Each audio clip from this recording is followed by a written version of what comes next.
వచ్చి డబ్బులు పడుతున్నారు. దీన్ని ఎలా చూడొచ్చు మేడం?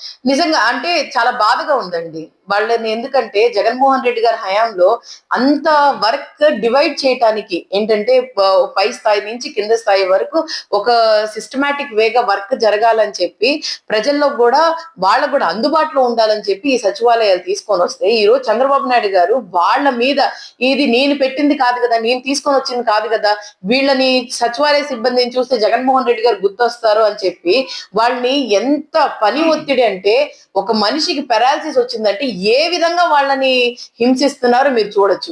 ఎందుకనంటే ఒకవైపు సర్ ప్రక్రియ జరుగుతుంది, మరి ఆ ప్రక్రియ చూసుకోవాలి, అది చూసుకోవాల్సింది ప్రతి బిఎల్ఓ వచ్చేసేసి సచివాలయ సిబ్బంది.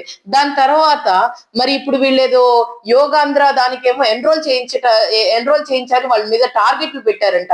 ఏ పని ఏం చేస్తారండి? ఒక మనిషి ఒక పని చేయగలుగుతారు. రాత్రి 12, 1 వరకు వాళ్ళకేమో మీటింగ్స్ జరుగుతున్నాయంట. దాని మీద ఎన్నిటి మీద అవగాహన తెచ్చుకోగలుగుతారు ఒక మనిషి అయిన వాడు?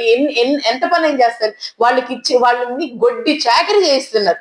ఒక ఏమంటారు, గొడ్డి చాకరీ ఏ విధంగా చేయిస్తున్నారు అని అంటే, మనిషి చచ్చిపోయినా పర్లేదు, మాకు మా పని మాత్రం కావాలి అని చెప్పి టార్గెట్లు ఇస్తున్నారు. సార్ వాళ్ళు మనుషులే, మీలాగే మనుషులే వాళ్ళు కూడా.